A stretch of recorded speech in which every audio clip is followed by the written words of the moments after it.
هنعمل مع بعض اسهل نوتيلا واسهل صوص شوكولاتة من غير زيت ولا زبدة. مكوناتها سهلة وسريعة ومش بتاخد مننا وقت.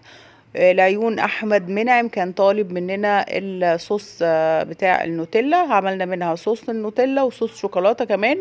حاجة سهلة والمقادير كلها موحدة، مش هتاخد مننا وقت ولا مجهود وهتطلع نتيجة روعة زي ما انتوا شايفين كده. تعالوا نشوف المقادير. انا عايرت كل المقادير بكوباية واحدة.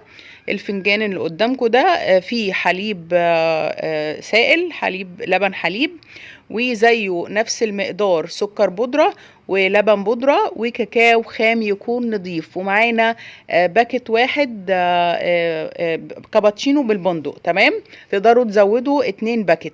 هنبدأ بقى. معانا الخلاط او الكبة بتاعتنا. هننزل اول حاجة بكوباية اللبن الصغيرة دي ومعاها كوباية السكر، نفس المعيار هو في كل المكونات. هنضربهم مع بعض في الكبة لمدة دقيقة واحدة، وبعد دقيقة هنفتح عليه. هننزل معانا بالكابتشينو البندق. زي ما قلت لكم تقدروا تزودوا 2 عشان تعززوا الطعم. ده كابتشينو بندق اهو.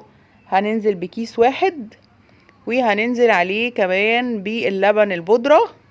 لبن البودرة نفس المكونات، هي نفس الكمية من كل حاجة، وهنضربه لمدة دقيقة برضو. وبعد دقيقة خلاص هيبقى معانا اخر مكون هننزل بيه وهو الكاكاو الخام اهو. لو حابب تحط كاكاو خام فاتح زي ما تحب، بس ده مش محلى، ده سادة كاكاو خام اسباني. تمام، هنضربهم كلهم مع بعض كويس جدا. ندمج كل المكونات، مش هنحط زيوت ولا دهون ولا اي حاجة. وهنفتح عليه، هنديله بس كده ننزل الجناب والحروف اللي عاملة عليها دي، عشان بس نتأكد ان كل المكونات اندمجت مع بعض. بعد كده هنضربها برضو لمدة دقيقة تاني، وخلاص الصوص بتاعنا هيبقى جاهز. انت هنا هيتهيألك ان هو خفيف، لا هو مش خفيف.